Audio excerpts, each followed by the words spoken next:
How's it going, everybody? Rocky Mountain EDC here. Today I have another knife overview and impressions video for you, and that is on the Kershaw Blur. The Kershaw Blur is not a new knife. In fact, it's been around for quite a while now, and it has been established as a pretty reliable and decent knife for what you get at the price point.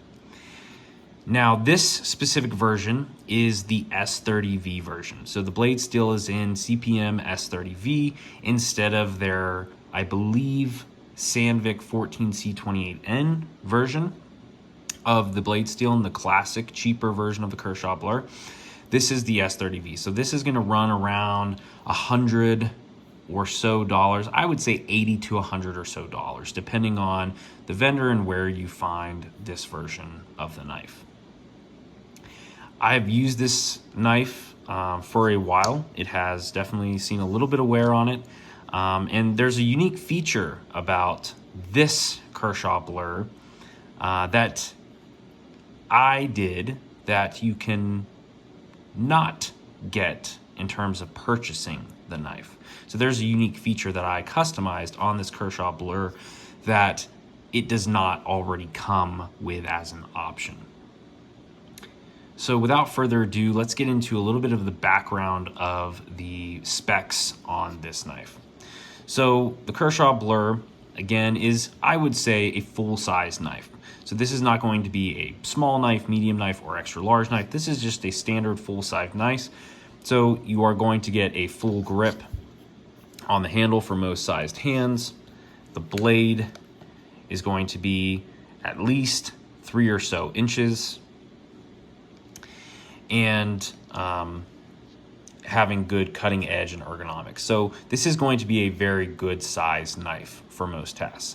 Now, you do always have to be careful about your blade length laws where you live in terms of if this is a decent knife for you or if it's legal to carry. So just keep that in mind all the time. But the handle is actually a very well-designed ergonomic handle. It's very comfortable in the hand and has a good mixture of both smooth premium material. So it has this black anodized aluminum, and then it has this very grippy rubberized inlay within that aluminum handle. And this grippy rubberized inlay is almost like skateboard tape, if you want kind of a comparable reference. So this is very, very grippy in the hand. So this is not going to go anywhere in terms of slipping out of your hand if you have a good purchase on it.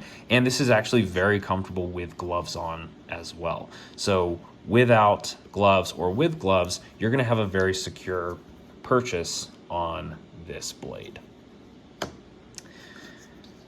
So that is a very nice design, very neutral yet ergonomic design on the handle. So it's not forcing your hand in any locations, but it's also very comfortable and fits your palm and fingers very comfortably. There is kind of a very slight up ramp here with jimping on it, very gradual, but it does feel natural for your thumb to kind of lock into that spot there. It is an open back construction design, so we have these barrel spacers here. So technically it would be decently easy to clean out with that flow through design construction there. Has a standard Kershaw pocket clip here, so it is not deep carry.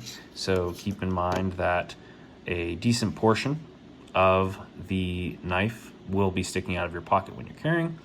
And with this, you do have this obviously very rough, grippy material, which can tear up your pocket, but Kershaw did make sure that the portion where the actual pocket clip is resting is actually aluminum. So it's actually smoothed out there. So it does go in and out of the pocket very easily. So there's no difficulty getting it in and out. but there is the chance that this material can snag and tear up your pocket a little bit. So just keep that in mind. Pretty good pocket clip retention, very strong actually. So it will retain very well in terms of its tension in that regard. So very nice in terms of the handle construction, good mixture of both grippy and smooth texturing material, kind of a nice blend of both worlds. And when we look at the opening of this knife, we can see that it has standard thumb studs, but these thumb studs are ramped.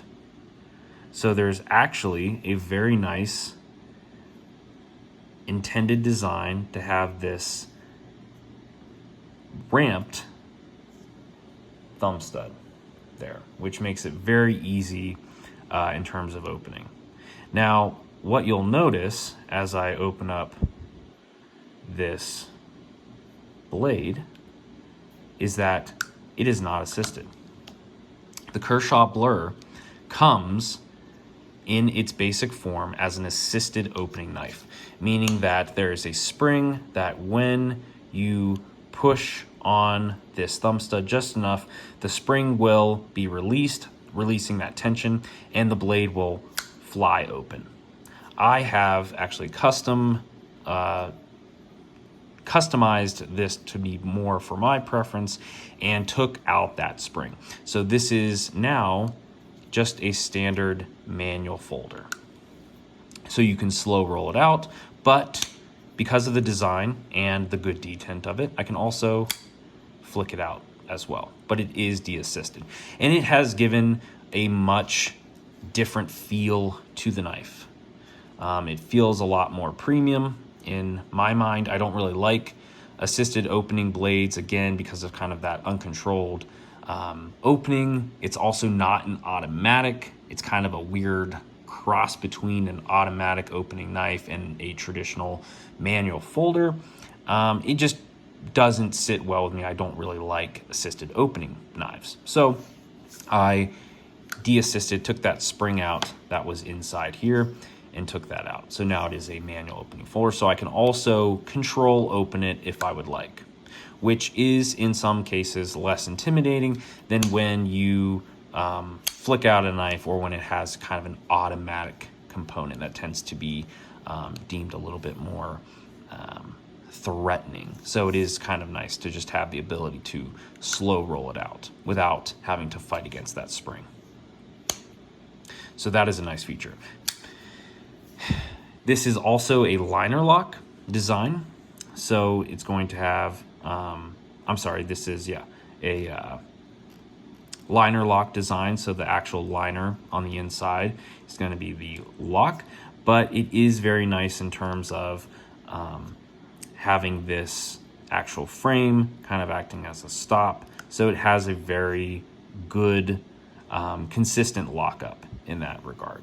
And it's very easy to access that liner lock as well. So you don't have to really dig your thumb in there to find it and depress it. It is very easily accessible, but also not sticking out too much to where you have to be concerned about bearing down and possibly deactivating it. So very nice in that regard.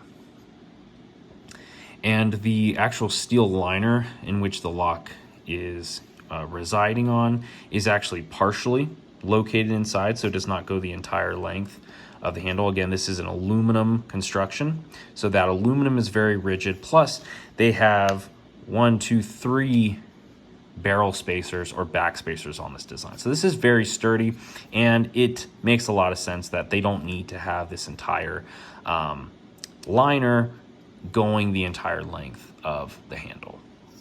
So that does save on weight just a little bit. And again, it is aluminum. It is a fairly, I would say not light, but not overly heavy. It feels very well balanced in terms of the knife. Looking at the blade itself, it is kind of a recurve style shaped blade. Not as far as recurve style blades go in terms of the edge, this is very mild. So there could be on some knives, a very drastic dip in here and a very drastic belly. This is kind of a mild recurve design there. And it would be a standard drop point design as well on the spine there. So it's a nice standard drop point. Good, I would say a very good thickness behind the edge on the blade.